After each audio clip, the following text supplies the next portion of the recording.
Bapak-bapak, ibu-ibu, hadirin wal hadirat, jamaah salat subuh Masjid Al-Qahari yang insyaallah dirahmati Allah Subhanahu wa taala. Puji syukur kehadiran Allah Subhanahu wa taala. Alhamdulillah Bapak Ibu, hari ini kita bulan Ramadan memasuki hari ke-10.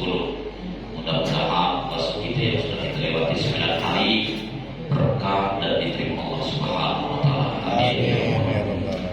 Salawat serta salam terbaik kita sampaikan kepada junjungan kita Nabi Muhammad sallallahu alaihi wasallam.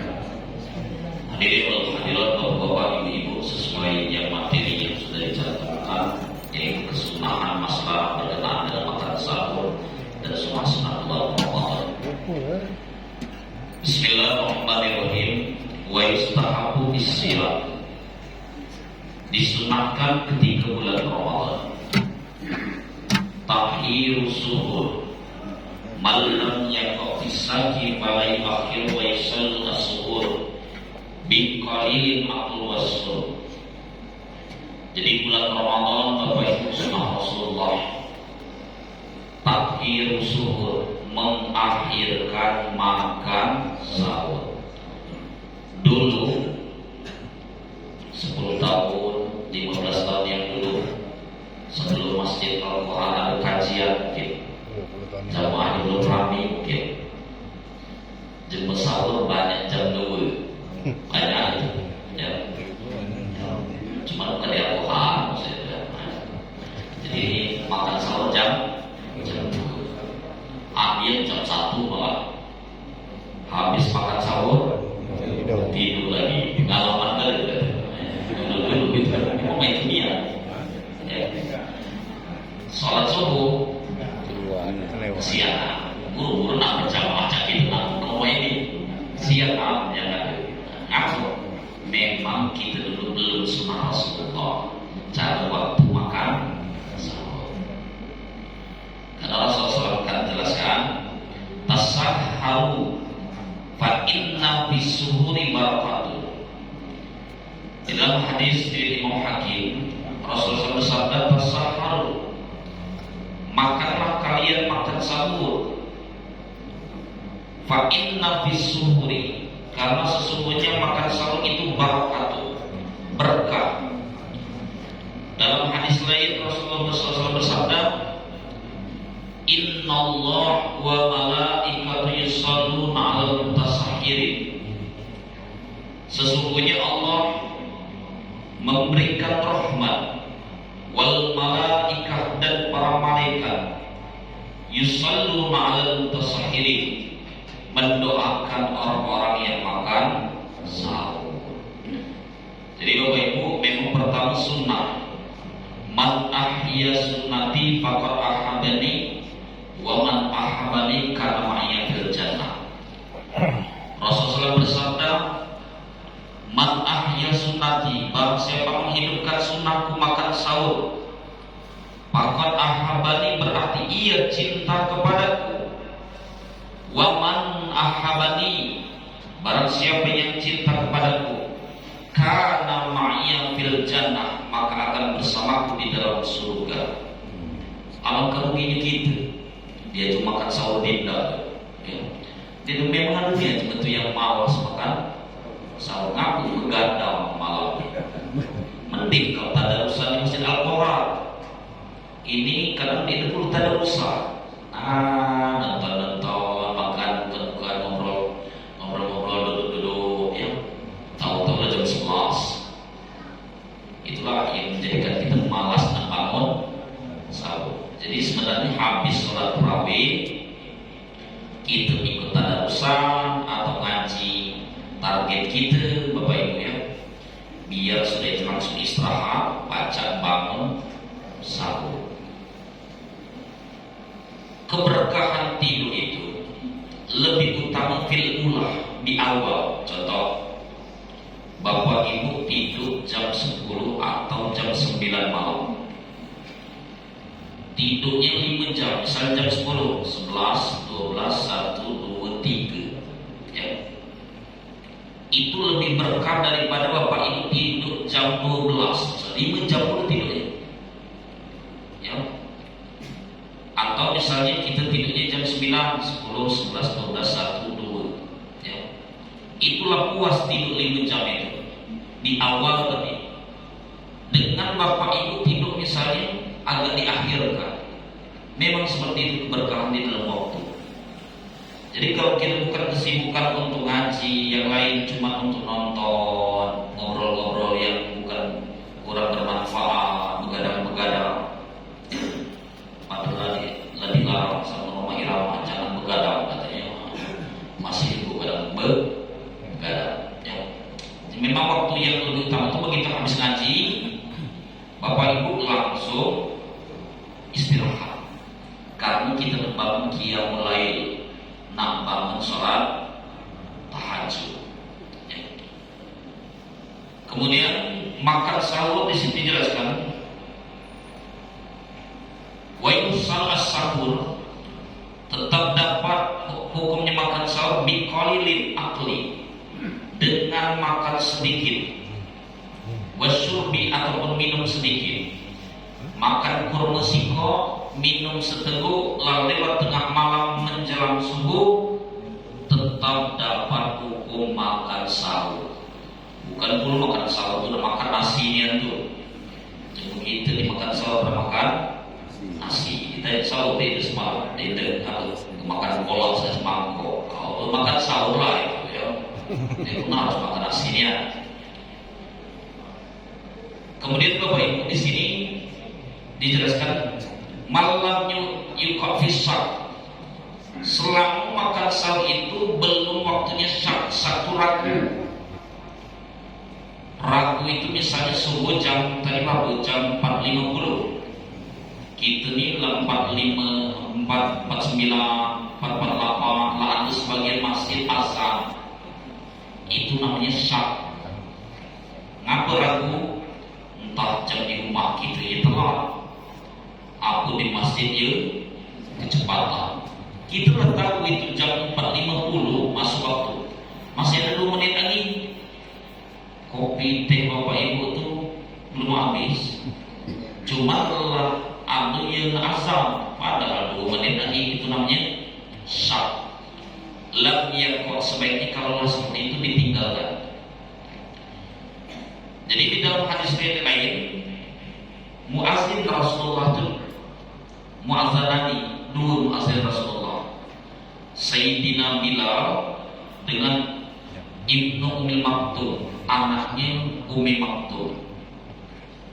Kalau Sayyidina Bilal azan, Bapak Ibu, kata Rasulullah, tasaharu, makan sahur. Berarti azan zaman Rasulullah dulu 2 kali, bukan sekali, 2 kali azan sebelum subuh. Aku pernah dengar di Jakarta, pada posisi di tengah kota, azannya 2 kali di tengah kota di Jakarta. Dan di sekitar situ memang maklum, oh itu azan tahajud, ya, atau untuk makan sahur. Cuma bahasa Senin ini masih jauh bisa. Pernah lagi mendengar di Blitar, ya, di Blitar ada juga azan jam 3. Kalau nak cukup-cukup ada yang keluar azan jam 3, ya, cepat viral gitu ya. Karena ada hadisnya sampai ya. Jadi Sayyidina Bilal itu azannya sebelum subuh. Kemudian sahabat Ummi Maktum itu begitu masuk subuh baru dia azan. Baru kata Rasulullah yang dicegah jangan lagi makan sahur. Jadi Bapak Ibu, batas makan sahur itu mulai waktunya nisful lail, mulai tengah malam. Waktu yang paling sunnah diakhirkan, kalau sekarang 4.50, makan sahur itu terbaca jam 4. Kalau kami malah kadang jam 4.10, bangun jam 3 kan rumah ngaji udah sholat dulu kan. Ini baru makan sahur, habis sahur persiapan ke masjid, yang berkah itu. Jadi jangan cepat itu makan sahur, biarlah anak kita istirahat udah, jadi bangun tahajud 1/4 jam, 15 menit ya. Jadi baru jam-jam 4:04 makan sahur. Karena sunnah Rasulullah takhiru suhur. Dan batas terakhir sampai sebelum masuk waktu azan subuh. Bukan imsak yang kita tertera itu. Imsak itu sebagai tanbih. Tanbih itu peringatan. Ya. Jadi apa itu? Rambu-rambu begitu. 10 menit lagi hati-hati, 10 menit lagi lah masuk subuh. Dan alhamdulillah tuh yang menyampaikan imsak atau dibunyikan itu, tidak jadi masalah. Itu mengingatkan kalau cuma lagi makan sahur 10 menit lagi, pada ada apa-apa tahu azan subuh kan kasihan Pak. Tapi bukan berarti waktu imsak itu tidak boleh makan. Imsak itu al-imsak ala mutirin bimiyatin maksusatin jami'ana hari qabil lis-sha'imin. Jadi yang dimaksud imsak itu menahan dari perkara yang membatalkan. Jadi masuk waktu sholat subuh. Jadi kalau masuk subuh habis. Dulu kami malam waktu di luar negeri, mazhab Hanafi lain lagi. Batasnya bukan azan subuh sampai selesai muazin subuh asar. Lemah gitu mah. Ya, mau panjang tuh 5 menit muazin subuh tadi ya. Lumayan 5 menit sudah selesai belum ngopi itu ya. Kalau belum makan masih sempat makan. Kan dikejut dulu apa mahasiswa santri-santri dari Indonesia. Apa rombongan cuma masuk Hanafi ini berlari ke batu dapur minum gal dan azan. Oh rupanya mazhab Hanafi batasnya sampai selesai azan. Makanya azan subuh itu panjang-panjang gitu ya. Maghrib banyak gitu ya. Sahur berai seperti itu. Dan di antaranya yang lain Bapak Ibu, selain sunnah Rasulullah, diberkahkan makan sahur, pembeda antara puasa kita dengan puasa jemaah Yahudi. Ya. Jadi perbedaan puasa kita dengan Yahudi itu dengan makan sahur. Jadi Bapak Ibu, kita kan khilafu, berbeda dengan Yahudi. Jadi jemaah Yahudi ini makan sahur, kita disunahkan Rasulullah makan sahur. Ada pertanyaan Bapak Ibu silakan mengenai masalah makan sahur atau yang lain. Ya silakan. Anda sebagai pendapat bahwa azan atau iqamah itu bagian dari azan. Jadi makan sahur terakhir kali itu sampai ke iqamah. Nah, belum pernah kami belajar farmasi ini. Ya. Dulu memang kami di Jawa Tengah belajar khusus mazhab Syafi'i.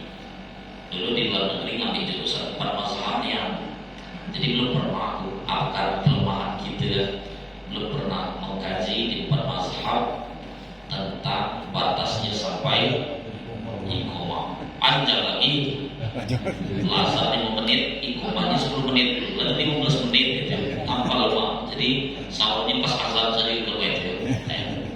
Jangan, karena al-hilafu minna al-khuruju minal hilaf mustahab. Keluar dari perbedaan pendapat sangat dianjurkan, jangan karena lagi membatalkan yang masuk waktu subuh. Utruk itu tinggalkan, jangan ikutkan. Ya. Kalaupun ada pendapat mungkin namanya istilah dalam ulama itu kil itu mungkin ada pendapat ulama yang sangat lemah, jangan diamalkan. Ya. Panjang pula waktu apa pula nak nunggu azannya. Terus yang lain buat lagi. Ya.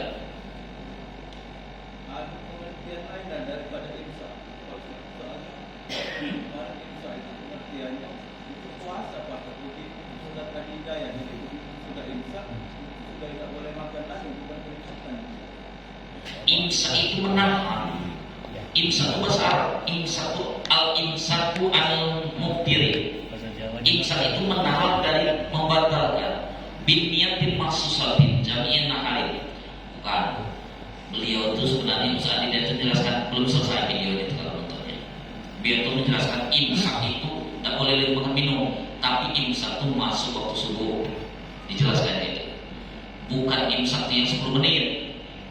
Dibahas itu. Bukan imsak yang 10 menit itu. Imsak itu tidak boleh lagi makan minum, tapi imsak itu masuk waktu subuh. Paham ya? Jadi yang dikendaki imsak itu artinya menahan, bukan tanbih itu maksudnya menahan. Jadi itu peringatan, bukan arti imsak. Imsak itu dalam bahasa Arab artinya menahan. Al imsaku anil mutirin. Imsak itu menahan dari perkara yang membatalkan masuk subuh. Jadi menurut Ustaz Hidayat itu yang dimaksud dengan imsak itu masuk subuhnya itu. Nah, bukan imsak yang dijelaskan kita nih yang 10 menit. Zaman dulu dah ada imsak tuh. Zaman kita nih lah ada imsak 10 menit tuh. Ya, di luar negeri mana ada 10 menit sebelum apa? Sebelum subuh. Cuma mungkin ijma ulama kita di Indonesia ini kan untuk memberikan peringatan ke jamaah kita, ya, jemaah Islam yang puasa 10 menit lagi waktunya lah masuk subuh. Bahkan mungkin maksudnya imsak 10 menit lagi ada imsak, ya, nah masuk subuh. Itu yang dikehendaki, bukan imsak yang 10 menit sebelum azan. Jadi yang dimaksud imsak itu menahan itu masuk waktu azan. Hadisnya sahih, ya. Hadis riwayat Imam Bukhari di dalam kitab Riyadhus Shalihin itu riwayat Mu'adzinani al-Bilal wal-Ummu Maktub. Ada hadis di dalam kitab Bulughul Maram. Yang lain silakan. Terkadang satu daerah itu bagian itu ada yang duluan, ada yang akhir. Nah sekarang pertanyaannya mana yang kita pakai? Jadi Bapak Ibu sudah disampaikan tadi, masuk waktu subuh bukan patokan kita azan. Masuk waktu subuh. Subuh jam berapa? 4.50. Ada masjid 4.45 lah azan. Ya belum masuk 5 menit lagi. Ada masjid 4.55. Nah, kalau masih lama ini azan 5 menit lagi. Kalau masuk waktu. Intinya masuk waktu sholat subuh. Ya. Ada yang lain? Silakan. Kemudian disunahkan bulan Ramadan. Wa istahabu bis-shaum. Ta'jil fitri. Kalau tadi takhir suhur mengakhirkan makan sahur sunnah Rasulullah bulan Ramadan. Sekarang bulan Ramadan disunahkan takjil fitri, menyegerakan berbuka puasa intahaqqaqa urusan ketika sudah terbenamnya matahari masuk waktu sholat maghrib. Jadi Bapak Ibu, sekarang maghrib kemarin jam 18:13. Jadi jam 6:13. Ini rentannya nih. Karena bapak masjidnya puisi usurakan jam kita pun cek lagi jam digital pakai HP. HP itu kan satelit maksudnya kan. Dicek jam digital zaman kita nih. Jam digital. Karena kan mati lampu gerak ini dia. Tidak berubah settingan karena dia pakai itu pakai power bank kan. Jadi begitu ini mati berubah cepat semenit, lambat semenit kan. Kenapa beberapa menit? Jadi ada sebagian masjid yang ternyata kadang kecepatan 2 menit, bahaya 2 menit tuh, ya. Lampu puas 10 buka 2 menit, ya. Jadi perlu hati-hati. Masuk waktu maghrib. Jadi bukan azan, bukan beduk, bukan jam digital, tapi ingat masuk waktu sholat maghrib. Makanya kita pakai jadwal yang resmi dari Kemenak itu lah. Karena kalau jadwal-jadwal, tapi tahun ini tidak banyak. Kalau dulu kan banyak calon-calon dulu kan banyak memang. Makin sepi kan kosong kan. Jangan-jangan malah kita tidak dapat ya.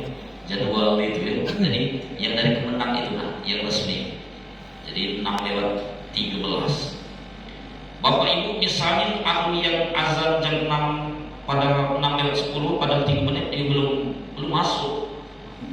Kalau kita yakin misalnya Bapak Ibu 6:04, 6:13, kita tidak ingin jauh. Ada azan di masjid kita di sekitaran kita nih, atau musolah yang azan 6:10, mana gitu, nak buka, jangan, ya, batal puasa kita. Ya, kenapa belum masuk waktu maghrib? Nanti diingatkan tadi bukan berbunyi azan atau belum. Tapi masuk waktu maghrib. Tapi kalau jam 6:04, 6:13 masuk waktu maghrib, ternyata masjid belum azan, tetap disunahkan ini takjil fitri, segera berbuka puasa. mana petugas muazin ini membuka duluan ya. Lapis, pola semangkuk, teh udang, baik, asal 5 menit dulu itu ya. Kita di rumah tunggu. Ya. Jadi intinya itu masuk waktu sholat maghrib, khususnya maghrib. Ada yang lain saudara tentang sahur atau ini berbuka? Saudara. Lambat terus. Sini lambat setengah menit. Makro. Hilafus sunnah itu makro, bertentangan dengan sunnah itu makro. Contoh ibu-ibu ini, kalau bapak-bapak di dalam mungkar. Kalau bapak-bapak 10 menit ingin azan duduk di depan bukuan. Iyalah kalau gitu ya. Ibu-ibu kadang masih sibuknya pada bukuan itu, kadang masih sambil masak sambil. Begitulah masuk waktu azan Allahu Akbar. Yang bawa buku dah kata lagi. Tanggung kak, lajulah. Ini tanggung nih lah, ya makro bu. Jadi ibu buka kedai makan kurang sikot jadi lah minum seteguk jadi lagi penting lagi batal. Nah, karena yang buka kedai, awalnya juga masih tahan aku. Ngapa lagi tahan itu? Lah masuk maghrib, buka lah. Memang itu begitu di dalamnya. Ibu-ibu tapi sesekali yang buka dia. Bapak-bapak kan belum azan belum buyur, dia berdoa. Terus kita sekarang ya.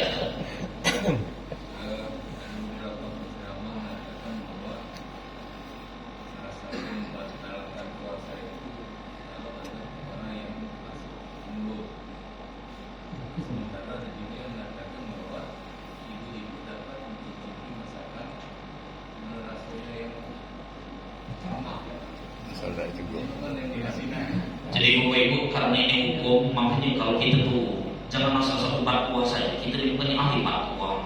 Makanya kalau kajian menentu kitab, takutnya kalau nenceng, kalau menurut otaknya saja itu lama bukan, ini bukan, asal-asal saja berfatwa.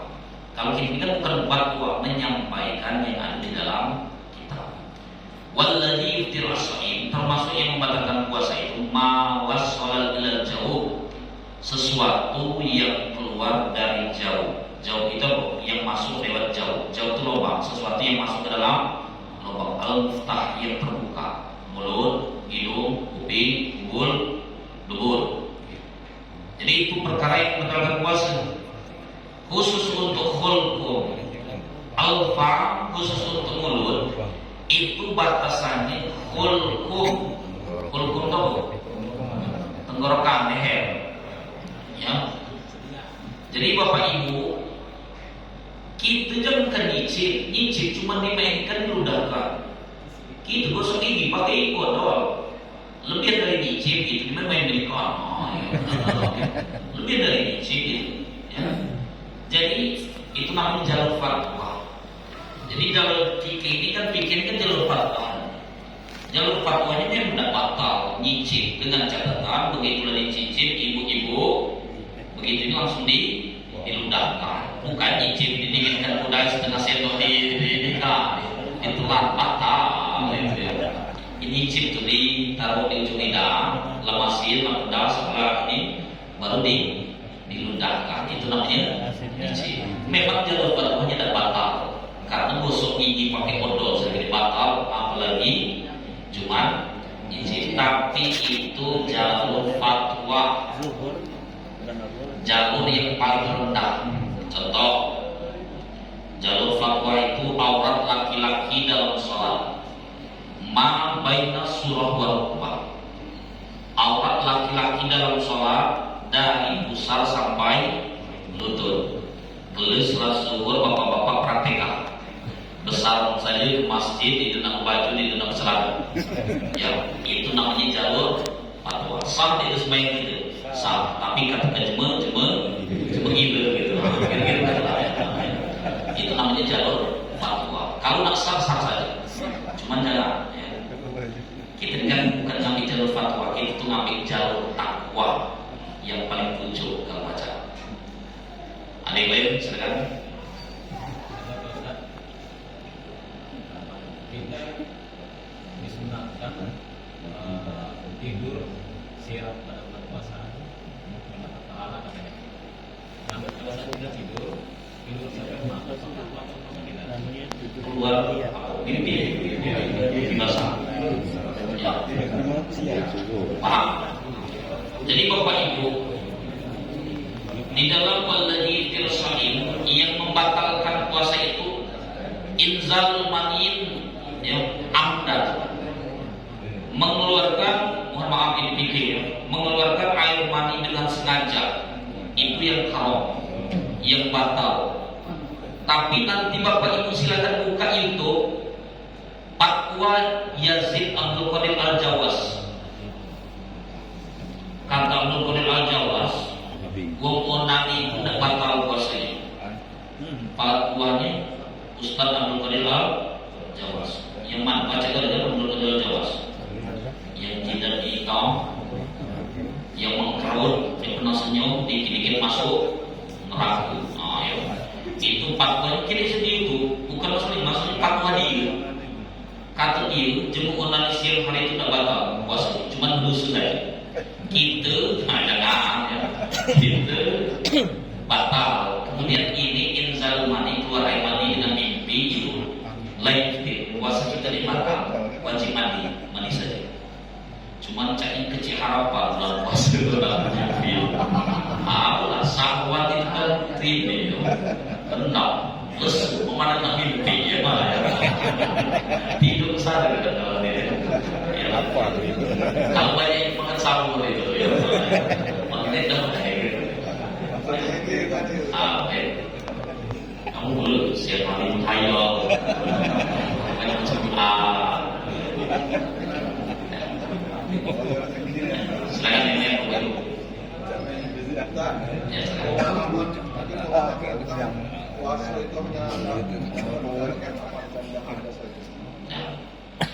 Jadi Bapak Ibu, kalau ini kan zohir kan pokoknya didemakan, diminum, didembang, membatalkan puasa, sudah puasanya sah. As-shaimu laisa siyamuhu illa ju'. Banyak orang yang berpuasa tidak mendapatkan apa-apa kecuali lapar dan dahaga. Itu dalam hadis. Al-qaimu laisa siyamuhu illa. Banyak orang yang bangun malam tidak ada apa-apa kecuali ngantuk, sahur, illa sahur. Ya. Jadi salah satunya kalau puasa itu tidak dapat apa-apa kecuali tadi lapar dan dahaga tadi. Puasa tapi maaf makannya makanan yang haram. Jadi ingatkan, jadi kita ini bukan cuma makan halal saja, halalan thayyiban. Kalau halal saja itu makanan gorengan yang Bapak Ibu yang kamu beli di pinggir jalan itu, yang jualnya ibu-ibu muslimah itu halal, tapi belum tentu thayyiban barokah. Apa? Karena banyak jemaah yang bukan di pasar beduk itu, banyak yang di rumah makan pinggir-pinggir jalan itu, jemaah-jemaah yang tidak mampu, yang masya Allah pengen yang dimakan itu, tapi kita beli, maka lapar kata fi, makanan itu kurang berkah, Allah cabut keberkahannya. Namun lah dikina ingin jemaah-jemaah yang tidak mampu, jadi pajak-pajak. Makanya kalau pajak itu beli makanan yang ditutupi, cuma jemaah kita mana kalau ditutupi, ya dipajak itulah, ya tertarik itu ya. Jadi kalau pajak itu yang abdul itu ditutup, bukan dibuka, ya ditutup, ya kan? Lah diambil Allah keberkahan. Kemarin saya sampaikan halal thayyiban mulai dari pengelolaan. Jadi sekarang Bapak Ibu yang sertifikat halal kan disosialisasikan. Jadi yang ada usaha kecil menengah itu daftarlah ke Kemenang, sertifikat halal, produk halal. Karena kemarin kan kita jewekin pas pasar murah kemarin. Ada di mana itu? Pasar lucu di mana? Pasar murah. Ternyata kan banyak yang ngandung formalin, ngandung ini macam-macam, murah-murah aja mati gitu ya. Maksudnya apa? Itu harus halalan thayyiban. Itu saja diingatkan ibu-ibu, kalau masak ayam, masak ikan, dulu gitu, bias juga di ember tuh loh, diubuk-ubuk di ember tuh loh. Darahnya masih gabung ke ikan tuh, kadang kita cuma angkat juga garam goreng. Ayam kadang cuma diubuk-ubuk saja. Kalau sekarang yang kita alirkan pakai ayamnya disiramnya dulu jaraknya itu. Nah itu walaupun halal, najis dimampu tapi namanya bukan thayyiban, belum baik. Bahkan kita ini jarang yang mempraktekkan goreng telur dan diulang-ulang. Kalau baca telur kan dicuci dulu, dikeringkan dulu, begitulah kering baru dipakai, dimasak. Ada yang itu dicuci dulu, dikeringkan dulu. Nah, tak ngegal gitu ya. Dari karpetnya tuh loh, langsung digoreng. Kadang cangkang-cangkangnya pecah dulu dikit gitu masuk ke situ ya. Itulah pengganti masak kuahnya kemudian. Itu namanya apa itu? Halal tapi belum baik. Kita ini yang diutamakan halalan thayyiban. Makanan bapak ibu kalau kita makan yang belum halal dan thayyiban ada pengaruh nanti ke kita. Mesti ibadah kita lemah. Mesti itu pengaruh. Makanan bapak ibu beli di pinggir jalan yang belum jelas itu di muslim apa ini, belum jelas halal haram, itu pengaruh ke ibadah kita. Mesti lesu gitu. Bawaannya ngantuk terus. Memang kalau ngantuk makan itu boleh. Nah, ya. Kemudian yang berikutnya bapak ibu, makanan selain makanan yang halal dan thayyiban yang menjadikan puasa kita mendapatkan atau tidak mendapatkan pahala kecuali lapar dan dahaga, yaitu bulan Ramadan tapi masih dalam ghibah. Ghibah itu goib itu membicarakan aib jema, kekurangan jema yang dia memang gawekan tapi jemanya dia ada di depan kita. Namanya ghibah. Kalau ada di depan kita bukan ghibah itu, ya. Buka aib saja. Ghibah itu jemanya dia ada di depan kita. Kita ceritakan aib dia, namanya ghibah. Dan itu memang terjadi dengan dia. Kalau tidak terjadi sama dia, fitnah lebih ngeri lagi. Jadi hadirin Allah, usahakan makanan thayyiban, jangan ghibah, jangan ngomong yang keji atau kotor. Kan banyak juga yang puasa tapi tidak ada apa-apa kecuali lapar dan haus saja ya. Alim sudah. Ada Ustaz. Sebelumnya minta maaf bukan kami riak, bukan apa. Cuman kali keberkahan. Mulai kemarin kami memberikan tajil di daerah taman di depan Batu Raja Hotel itu banyak nian yang duduk di situ. Begitu kami keluarkan, rupanya kebut jadi yang mobil juga. Kebetulan tajilnya habis, akhirnya ada yang dibuka. Nah ini kami tanyakan, mana itu? Apa dia beri buta itu gara-gara kita tadi kita nak besok? Apa memang kebaikan kalau kita pilih-pilih mana? Jadi bapak ibu, hadis ini udah manfaat sabi. Barang siapa yang memberi makan orang yang puasa, dosa.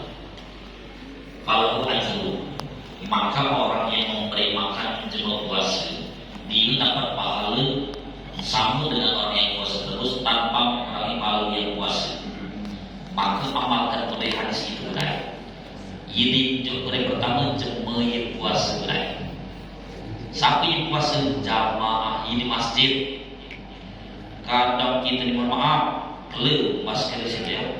Kita ini terlalu fokus ngenju-ngenju yang di luar, pinggir-pinggir jalan. Jamaah masjid yang berbuka di masjid cuma dapat 2 gelas. Ya, kasihan kan? Itu pun kadang masjid nanti semangat. Nah, azan di masjid kamu nanti bukaan. Jadi kalau baca tuh bukaan bapak ibu tuh sisihkan bawa ke masjid. Cuma ingat sisakan petugasmu asik. Karena kasihan pula wazirnya. Selesai azan habis. Oh ya Allah. Pikir kamu asik. malas kalau asal maghrib tuh ya, ajulah, tahu habis bukan alasannya. Jadi yang pertama tadi ingat hadis Imam Malik tadi juga yang puasa, mati asuhan, pesantren, masjid, musola, langgar. Baru kita sisanya kita keliling bermobil, bermotor, bagikan dengan jemaah-jemaah yang puasa yang pinggir-pinggir jalan. Ibadah itu sesuai kemampuan kita. Kita baca dengan 20 kotak, mana ada maksudkan 50 kotak dan nuruti dia. Cuma pada caranya itu supaya kita tuh mikirkan supaya itu tidak berebut, itu cara saja. Jadi dia berdosa gitu. Kita ngejuk ngapur dalam dosa boleh ya. Ibadah itu semua kita. Mereka yang seharusnya tahu diri, maksudnya mau berbagi. Ya. Cuma semenjak puasa ini banyaknya dadakan jadi mohon maaf ya, bukan menghina, jadi pemulung. Banyaknya.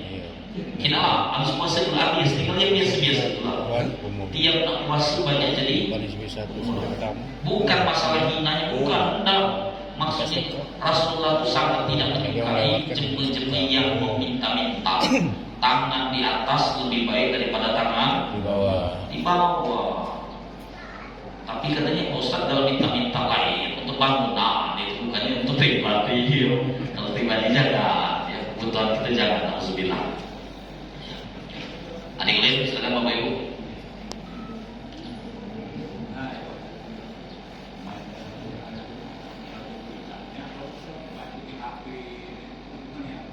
Kalau baca dulu, cuman masalah itu memegang mushaf atau memegang HP. Bapak Ibu dulu di Basur Masail, Jawa Tengah, Jawa Timur, kami dulu pas Basur Masail, kalau di pesantren itu lemah, kumpul pesantren sejauh Timur, Jawa Tengah, nanti di mana di Lerboyo, Tebu Irok, Situ Kiri, Gentian, di pesantren. Salah satunya bahas itu, mushaf Al-Quran dengan HP. Dulu ditarjihkan dari hasil Basur Masail, HP itu belum kategori mushaf. Mushaf itu sahifah, memang lembarannya yang baca dipegang. Kalau HP itu dulu dibahas itu sejenis cahaya, abu-abu yang namanya cahaya itu. Ya, jadi cahaya. Jadi itu kalau misalnya tidak wudu, fatwanya sampai tidak haram kita megang HP atau Quran yang di HP. Walaupun ada juga yang mengharamkan, tapi waktu itu dari majelis fatwa Basur Masail tidak haram megang Quran yang di HP dan wudu. Tapi adabnya tetap harus ada wudu. Mana lebih utama? Oh jelas lebih utama megang mushaf Al-Quran.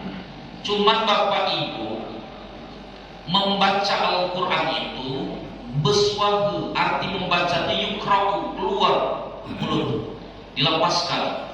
Jemaah kita ninggal membaca Quran dalam hati. Oh cepat khatamnya, tinggal nunjuk-nunjuk saja. No, ya. Iya lah, tinggal nunjuk-nunjuk sampai dia cepat khatamnya itu.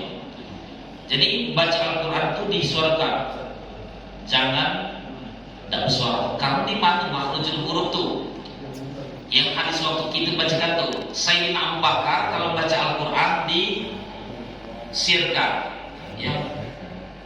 Sayyidina Umar membaca Al-Quran dikeraskan. Sayyidina Amr bin As yukhadhu min hadhihi surah wa yukhadhu min hadhihi surah. Nabi surat ini dilaporkan kepada Rasulullah. Ya Abu Bakar, lima khafid bi qiraatika. Wahai Abu Bakar, mengapa engkau membaca Al-Quran itu dengan suara yang sir, pelan? Kata Sayyidina Abu Bakar, wahai Rasulullah, apakah Allah tidak mendengar bacaanku yang disirkan? Rasulullah diam. Kemudian ditanya Sayyidina Umar, ya Umar, lima tajharu bi qiraatika. Wahai Umar, mengapa kalau engkau baca Al-Quran itu dikeraskan? Ya, karena kata Sayyidina Umar untuk pertama mengusir syaitan. Makanya kita ni keraskan dikit baca Quran biar syaitannya nggak bergerak. Ya. Sampai-sampai wirid pun dikeraskan, maka syaitannya banyak yang keluar. Cuma jangan kata itu kemudian ikut wiridan syaitan, bukan. Ya. Biar syaitan di masjid keluar. Ya. Yang ketiga, Sayyidina Amr bin As. Lima data takrau yakhuz min hadis surah. Aku kata Amr bin As kalau baca Al-Quran dari surah ini loncat kira-kira tahlilatah gitu. Dari surah ini sini. Ya. Atau tim ruqyah kan itulah. belum selesai ini nggak bisa itu ayat-ayat kata saya. Maka kata Sayyidina Amr bin As, ya Rasulullah, apakah yang kau dengar itu bukan Al-Quran? Rasul jawab, fakulluhum tayyibun, seluruhnya baik. Hadis ini berdalil tentang seluruh bacaan disirkan bagus, dikeraskan bagus, nama surat sini bagus. Itu Rasulullah kami hukum. Maman baca Al-Quran disirkan bagus, dikeraskan bagus.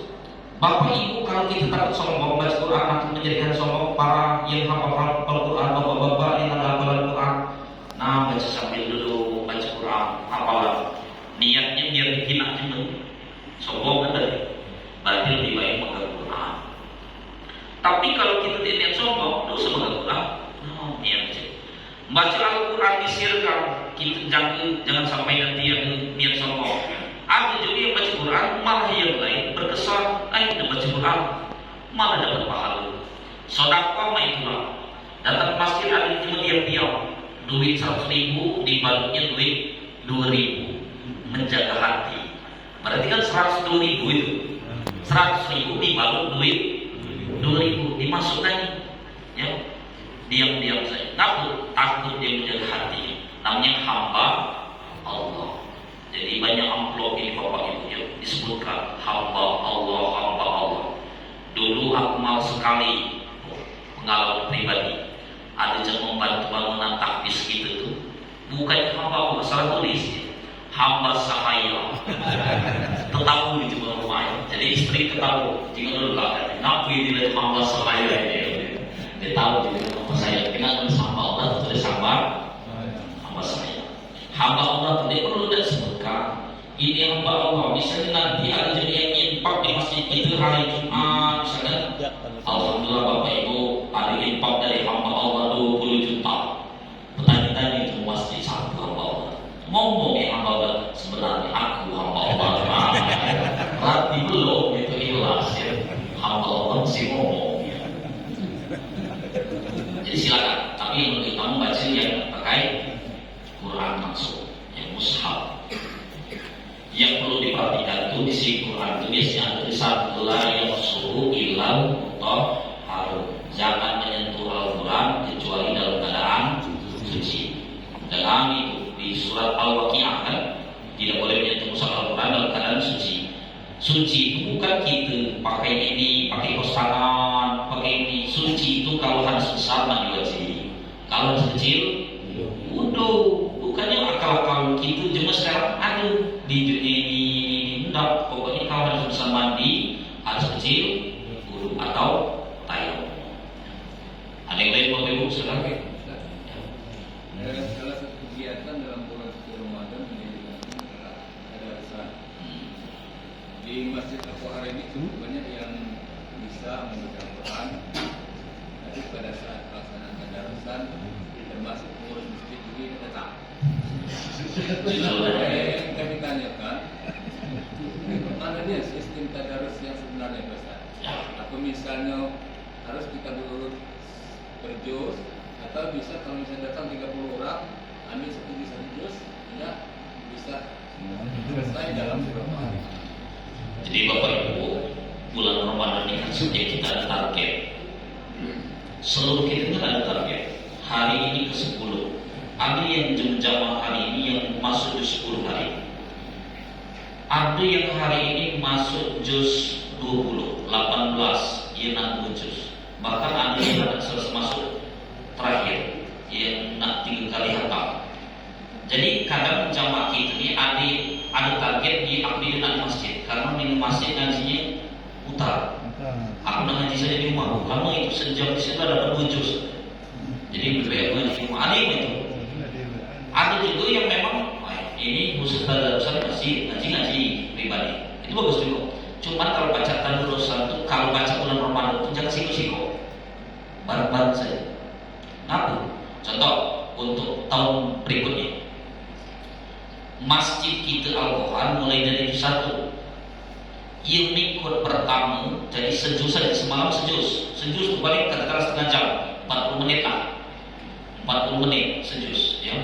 Jadi seluruh jamaah itu baca sejuz dari awal dari bareng-bareng. Sakit masih yasin kan bareng-bareng. Bukan baca sikro. Kalau baca sikro itu mulai di situ dia baca gerak imam itu tidak fokus.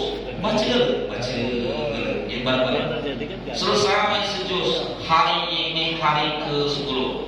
Hari ini masuk juz ke-10, semalam selesai juz 9. Jadi sebulan khatam Quran perorangan, tapi khatam pula dari tadarusan.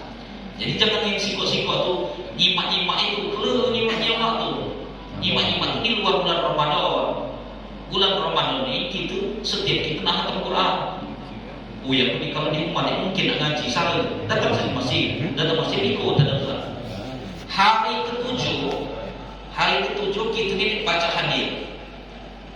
Ngaku, nah kepala imam ada kegiatan atau masuk angin atau masjid, berarti ada utang kodok juz 7. Jadi kita kodok di rumah juz 7. Malam ke-8 juz 8. Jadi status kita tetap khatam Al-Quran. Itu solusinya. Biar tadarusan kita lebih bermanfaat ya. Bukan ini bagus yang simak siko tuh bagus, tapi dia seluruh juga karena dia ada target masing-masing. Jadi mulai tahun depan, kalau ini kan lanjut ini, ya, ke ini maksudnya lanjut 1. Jadi kalau baca tahun depan mulai tadarusan di Masjid Al-Quran, itu saja. Jadi ngumpul jam 20, 30, baru baca seperti baca Yasin. Iman tertinggal malam besok dia masuk kodol lagi rumah di sejus tuh. Jadi khatam di masjid. Kalau di masjid kita bukan sejus, 2 juz. Masjid kita 2 juz ya. Ya malamnya jadi 2 juz. Tapi baca seperti tadi, baca bareng-bareng. Jadi otomatis sebulan khatam 2 kali. Ini masuk, kalau mau ini masuk, bapak ibu, ini masuk kodok 2 juz. Jangan, tapi ini habis subuh, ya subuh. Jadi harus dilakukan jalan.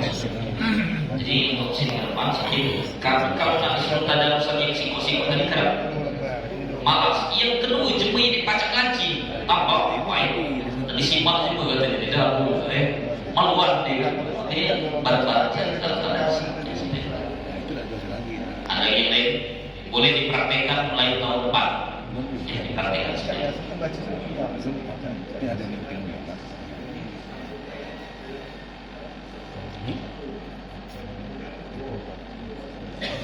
Tetap belum baca perorangan. Anu yang nyantai-nyantai saja sambil ngopi juga sih. Memang itu tadarusan itu nikmat. Cuma kan di kesepukus baca BWA. Lebih baik baca BWA selama bulan Ramadan.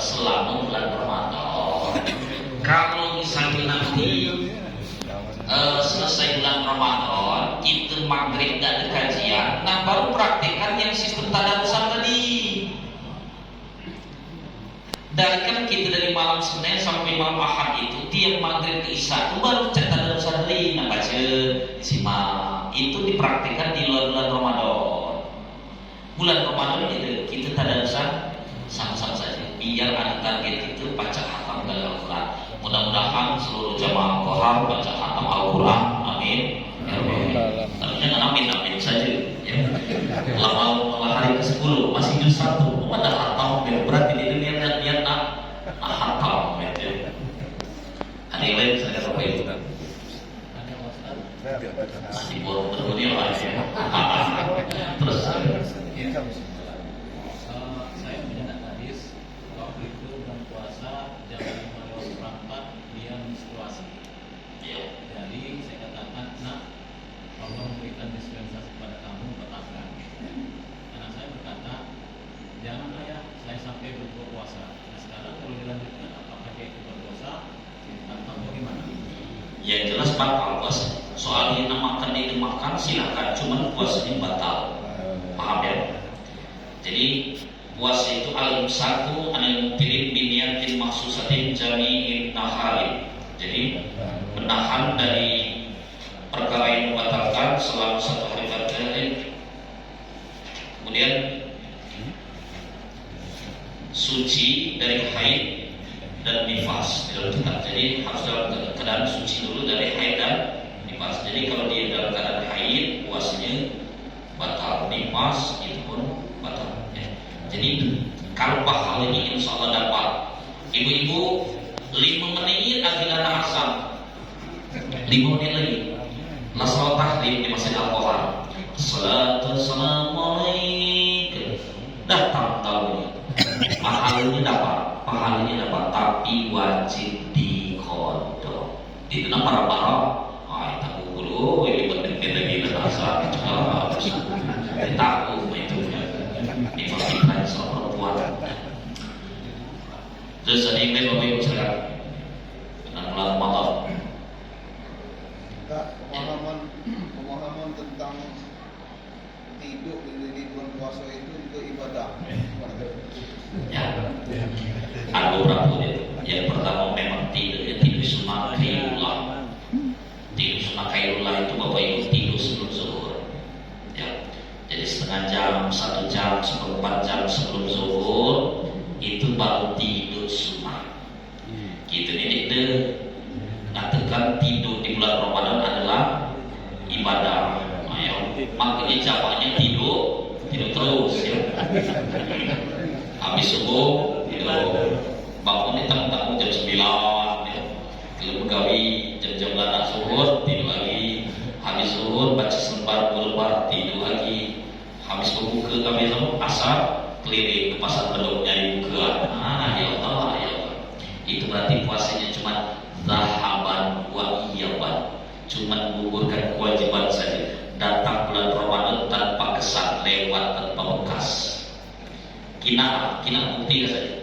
Cuma yang di bulan Ramadan ini jarang ngaji, mesti di luar bulan Ramadan malas ngaji. Cuma yang di bulan Ramadan ini pernah qiyamul lail, sahur sembahyang tahajud, kina di luar bulan Ramadan. Bulan Ramadan nanti masya Allah. Sudifat sayatin, syaitan dibelenggu, syaitan belenggu bulan Ramadan. Mana yang syaitan dibelenggu kajian saja gede ngaji, apalagi setannya nanti lepaskan, ya. Lebih parah lagi itu ya. Dibelenggu gede ngaji. Jadi mudah-mudahan bapak ibu yang maksudnya perbaikan. Anggaplah ini bulan Ramadan yang terakhir, belum tentu bulan depan, tahun depan bapak ibu bertemu lagi di bulan-bulan Ramadan. Jadi istiqomahkan sholat tarawih dan ingat jangan lupa sholat berjamaah di waktu di masjid, karena pahala sunnah Allah dikatakan seperti wajib, pahala wajib Allah dikatakan sabun amarah